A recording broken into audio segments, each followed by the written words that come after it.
Hi, I'm Sangeeta and I welcome you to this series of videos titled Tech Support. Now, if you look into the other playlists on my channel, you will realize that this is not the kind of videos that I usually create. My genre, my niche of creating videos is different.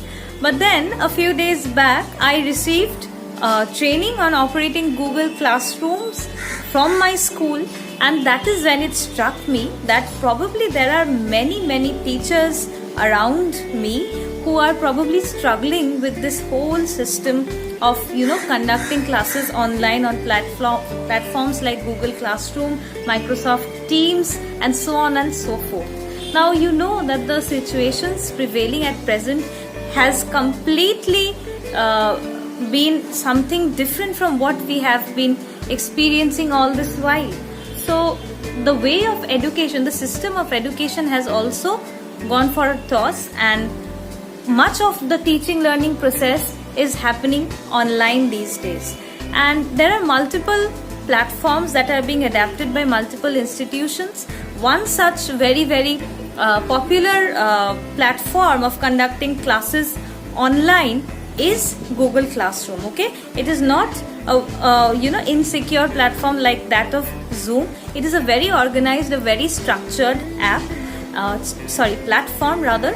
But the problem lies in the fact that most of the teachers like me are using Google Classrooms from their Android phones. Okay, so I decided that I will create a few basic know-how videos, how-to videos rather, on how you can operate this Google Classroom app on your mobile phones. Now the thing is that Google Classroom was first launched as a platform for teaching online through the laptop or PC. Okay, later on when the app got introduced, it made it possible to conduct the classes while on the go. Okay, it is that user friendly.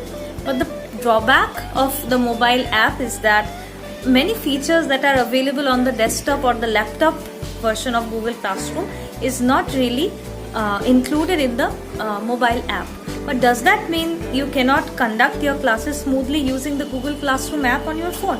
Of course not. That is why I am here, and I will create videos and I'll keep adding videos to these series which will allow you to learn the basic processes behind operating Google Classroom app on your mobile phones. The first thing that I need to tell you is that I personally feel that whatever account you are using to operate your Google Classroom with should be separate from your personal account.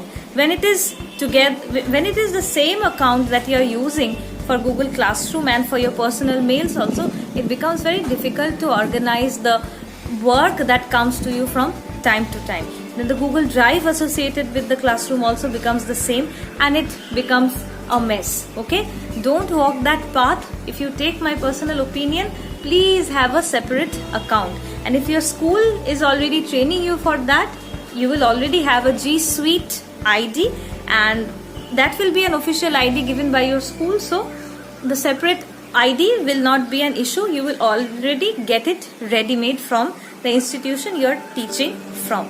So that is one point. Okay, please keep your personal email ID and Google Classroom email ID separate.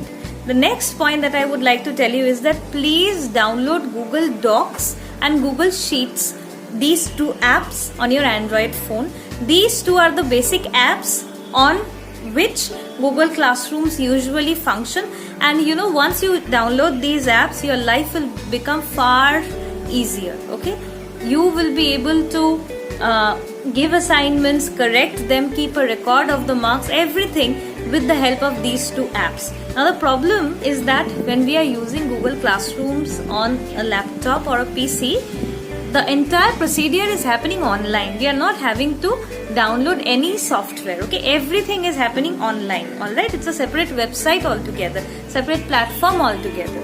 But in case of mobiles, it is using the data connection, it is using the net connection, but then we are having to download separate apps on our phone. So this brings me to the third point, that is space. You might face storage issues on your phone once you start using Google Classrooms on your phone.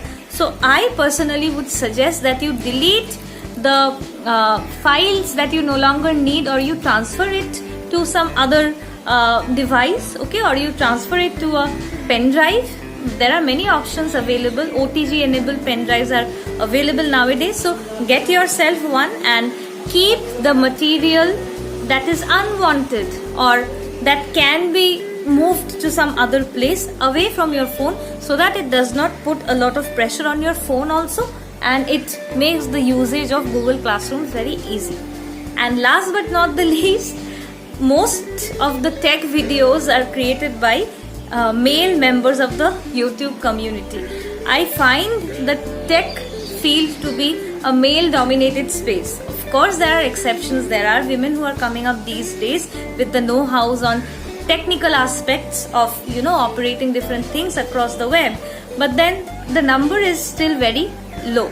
So when this idea came to my mind, I could not resist the opportunity of breaking that male narrative of this being a male dominated space. I could not resist the opportunity of breaking that narrative. So I will try my best to simplify things for you, and I earnestly hope that you will benefit from the videos that I have created and I will be creating and adding to this particular playlist. If you have any doubts, any queries, please feel free to comment below. Take care and stay tuned.